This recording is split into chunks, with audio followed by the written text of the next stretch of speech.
Start of the second half again. Fucking hell! They've done it again! That is absolutely shit! Oh my gosh! I'm gone. Oh my god, it's 6! This is a fucking joke. An absolute joke. Gakpo with 2. 2! Oh no, guys, this is for me. It's 7-0 to the Scousers, man. 7-0. Firmino gets in the back of the net, mate. No. I can't speak. I'm absolutely. That's such a shit goal. God, please not 7. No! Please not 7. Oh my I'm done. Oh my god! No, it's actually 7. Fuck's sake. I'm gone. I'm finished. No! No! No! Oh, for God's sake! No! 7 fucking nil! What the fuck? Welcome back to the Fan Channel Review. It's a painful one. I can't speak either, Mark. It's a painful one today. There's no doubt about it. Hit the like, hit the share buttons, get your comments in. And get prepared to laugh at Man United, I suppose. Let's go! Come on! I just don't believe the goals we're conceding. You've got to agree with Mark on this. You have to agree with Mark on this. I watched, to my displeasure, I watched the extended highlights back again last night. I am still in utter disarray mentally and fuming at the lack of effort to get back into shape by these Man United players. Like, I don't believe the goals we're conceding. I can't believe the goals we're conceding because people are just like, De Gea must be sat there going, what the fuck are we doing? Like, we're just no fucking hell. I'm gone. I'm finished. No. Oh, for God's sake, no. 7 fucking nil. I have to laugh. Do you know what it reminded me of? You know, in In-Betweeners, when Simon's won't work and he's slapping it to try and get it to go hard. I shouldn't even laugh, but I do totally get why Goldbridge is angry. Let's take a look here at some of his match reaction. Reacted from a United point of view on United stand, but that's football, and I've done plenty of videos this season where I've spoken about Liverpool being in crisis, and it would be wrong of me to ignore what Liverpool have done today. Look, one thing I would say, and it's not a positive, God it's not, but I have said that Liverpool will get top 4 this season, and I think they will. At least I can win that bet off Ben Foster. But the reality is, no team should be losing 7-0 at Anfield, and certainly not Manchester United. But I had this bad feeling today. I didn't really go on social media before the game predicting anything because I'd seen some stuff. I'd seen some, uneducated, gobby United fans who'd been going on about Klopp's finished, end of an era and all this. And I was just thinking, well, I think it's the end of. I've said it's the end of the era for this Liverpool side, and I think it is in relation to winning Premier League titles.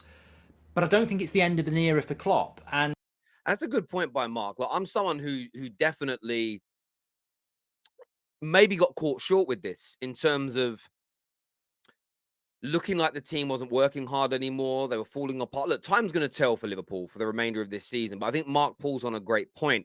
Liverpool have really come together in these last 5 or 6 games. Of course, you've got the Real Madrid game in there that makes you think maybe not. Maybe that was an anomaly. You've got the Palace game in there as well. There was definitely a lot of United fans before the game that were giving it the absolute big one. Take a look at this. Manchester United versus Liverpool. Couldn't have asked for a more easier game today. Manchester United are going to What's he talking about? An easier game? destroy, humble, and embarrass Liverpool at Anfield. I am so confident. Manchester United stay proving the haters wrong. Vamos! See, as much as I felt all year that Liverpool are in bad form, it might be the end of Jurgen Klopp. And I have said that, and I'll stand by my words. If I'm wrong, I'm wrong. I can take it on the chin. I never state that going into this game at Anfield is going to be easy. Faz did very similar. Take a listen to this. My club, I'm not going to rate them at all. They got It's not going to rate Liverpool at all. found out against Real Madrid, and rightly so, it's Real Madrid show, but Real Madrid have had a few difficult games. If we score the first goal in that game, we will win it. Oh, well, But even if they score the first goal, we will still win that game. Oh, Faz.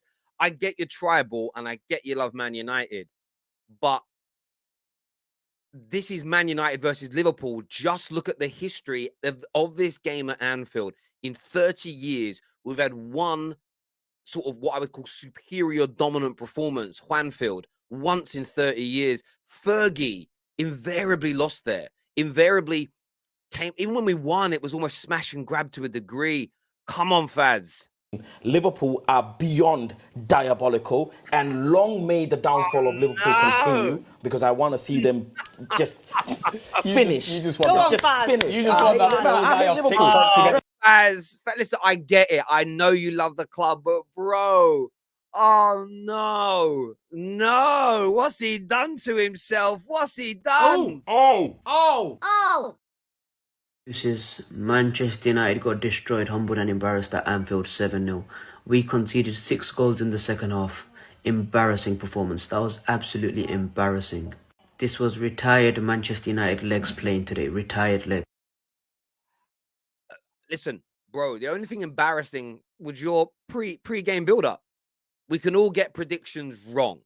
We can all say, I think this Liverpool team's finished. We could all say, I think Liverpool may need to sack Klopp.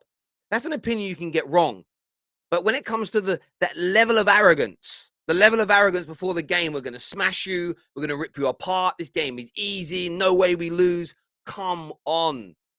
And the reason I say that the Klopp stuff, there's lots of Liverpool fans, by the way, celebrating today who also believe that the time with Klopp and the team is over. And maybe it still is. But United fans and their predictions certainly got humbled.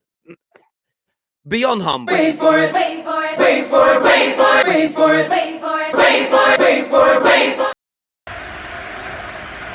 So it's 2 goals to his name. 2 headers. Darwin Núñez also depart. Look at Gary Neville's face. Look how fuming Gary Neville is. And look, Gary Neville's going to be getting it more today than anybody else, because Arsenal fans are gunning for him, excuse the pun. And they are ripping into him, they are tearing into him, and they are hurting him today. Jamie Carragher's loving it. And again, in the build-up, Gary Neville gave it the big un. Overconfident. And maybe this overconfidence has kind of seeped in. Maybe there have been too many Man United fans who have got a little bit ahead of themselves. You know, Man United are in a rebuild. We're ahead of schedule. But going to Anfield and thinking it was going to be a walk in the park, I just think is crazy.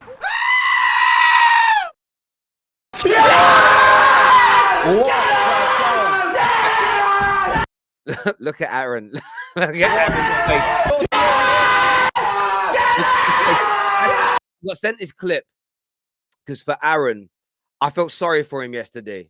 I felt sorry for all Man United fans yesterday, because it was almost, no, that's a lie. I've got to take that back. I felt sorry for some Man United fans yesterday. And the reason I felt sorry for them is because there's a percentage of United fans like the gentleman that preceded this clip who gave such, they opened their mouths so wide before this game. The rest of us have been sucked in with it, if that makes sense. And then you're sort of sitting there around Liverpool fans being bantered and ripped into, when you may have predicted a win, but you certainly didn't predict smashing Liverpool or that this would be easy. And I just saw Aaron and thought to myself, bro, I feel for you. But the question I've got for a lot of people today is, who and what and where does the blame land? As I promise, like, and even it's been a weird these past few months.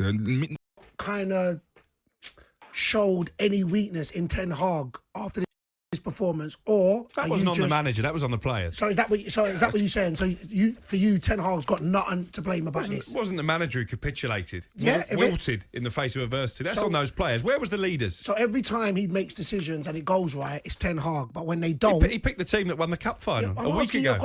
So it's a very good question here. Very, very good question from Ade. And I think, look, the way I look at it is this: the manager made mistakes yesterday. We can't get away from it. Bruno on the left shouldn't have happened. Should have made changes at halftime with AWB, Anthony coming off, Bruno going out to the right, Sancho going on to the left. I would have kept Weghorst, by the way, in the 10 role for a period in that game. But AWB should have come on into that right back position. He made mistakes. However, and I will defend Ten Hag here, the reason we conceded those last 3 to 4 goals predominantly was because the players stopped working. They stopped getting back in shape. They stopped trying. They let their heads go. I don't think there's very much the manager could have done. And the reason I say that is because I've seen Pep in the Premier League era, Klopp, Arteta, who's doing brilliantly now, to name a few, Fergie, I've seen Wenger. I've seen some of the Premier League's greatest ever managers have games where they concede 4, 5, 6 goals, 7, 8 even, in certain cases, where the team just loses its head. Leicester against City a couple of seasons ago, as an example. Arsenal in the 8-2. I mean, Arsenal just last year getting beat 6-0 by City. Liverpool have had some heavy defeats, even recently against Real Madrid. The Real Madrid game was identical. The players, once that third goal went in, they just stopped. And I think the difference yesterday is these Liverpool players didn't take their foot off the gas. Last year against Ollie's team, they went 5-0 up and Liverpool really stopped. It was almost like he's dead already. Stop. Yesterday, they just kept going and going and going, and Man United couldn't cope with it. And of course, there'll be an element of blame on the manager. There always will be. But for me personally, I put the lion's share of this on the players for being unprofessional. But I do want your thoughts and your feelings, people, in the comment section below. Now, this has been a hard show for me to do because it's my football club. And when it's your football club, it's painful. It's not just painful when you lose, but to be absolutely humbled and humiliated in that way is a very difficult thing indeed. We're going to be addressing later on today on the Top 6 show that the Bruno Fernandes fallout, where United go from here. So make sure you're tuning in. Scan that QR code to download or follow us on Spotify for the podcast. Links also in the description of this video below. But until next time, take care. Goodbye. God bless. And I'll be seeing you all again soon. Bye-bye.